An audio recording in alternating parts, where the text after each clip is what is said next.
Erin and Dustin spent the following morning staring at the diamond and thinking up wild possibilities of where it had come from and why the ship had sunk.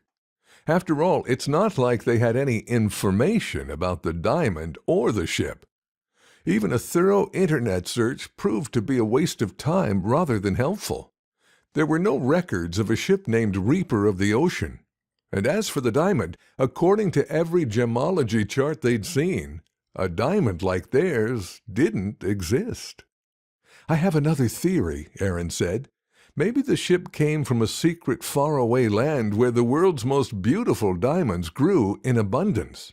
The inhabitants mined day and night, destroying their land until they had to find another place to live. Before leaving, they gathered all their diamonds in several ships and then set sail. Unfortunately, they were caught in a fierce storm that lasted for days, causing them to meet their fates in a watery grave. The ships were never seen again. Well, until we came along and discovered one of them." She smiled to herself, pleased with her story. "Nice story, but if the ship was destroyed in a storm, how could it be in almost perfect condition?" "Oh, good point," Erin replied, a little disappointed. "I like the part about there being more diamonds, though," Dustin said suggestively. "Remember, I only looked in that one room because the door was slightly ajar. Maybe there are more diamonds in other rooms." Erin's eyes sparkled with excitement, but then clouded over in concern. "It's probably not safe to open the other doors," she pointed out. "Everything will be fine," he reassured her. "Sure, we ran into a little difficulty with that one door, but it was nothing that we couldn't handle." "You're right," Erin said with a greedy smile. "Let's go check it out right now." Erin and Dustin put the diamond in a box and hid it at the bottom of Erin's closet, covering it with several layers of clothes. Then they ran down the stairs, taking them two at a time.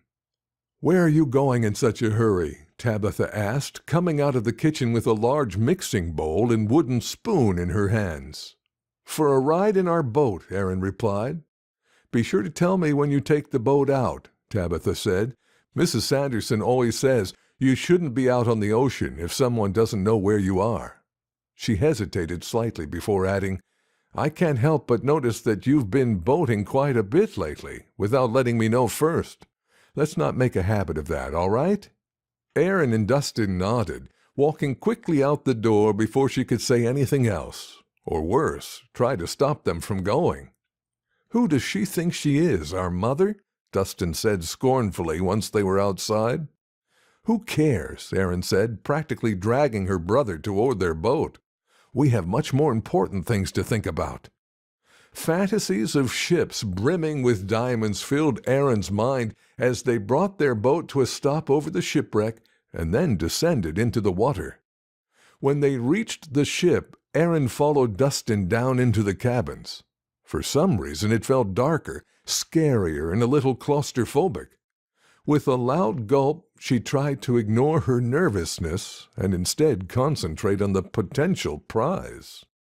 Dustin stopped at one of the doors and then motioned for Erin, who'd fallen slightly behind, to stay close to him. She watched as he pulled on the doorknob, which unfortunately broke off after the door had been opened by less than an inch. Together, they pried their fingers behind the door and pulled on it with all their strength. After the door had slowly opened, they swam inside, shining their flashlights over the room to reveal a bed, dresser, and chairs suspended eerily in the water, but no glowing diamonds. They were just about to leave this room in search of another when Erin's flashlight illuminated something that was engraved deep into the floor's wooden planks. Getting closer, she read the chilling message. "The cursed diamond is aboard this ship. God help us all." This has to be some sort of a joke, she thought, rereading the words. Erin had just turned to Dustin, wondering what his reaction to the message was, when suddenly she started to have trouble breathing. It felt like her oxygen pressure was no longer being regulated. Anxiously, she shone her flashlight over her shoulder to see hundreds of tiny bubbles coming from the pipe which connected her mouthpiece to her oxygen tank. It's leaking, Erin thought with sheer horror, and there's no way I can make it to the surface in time.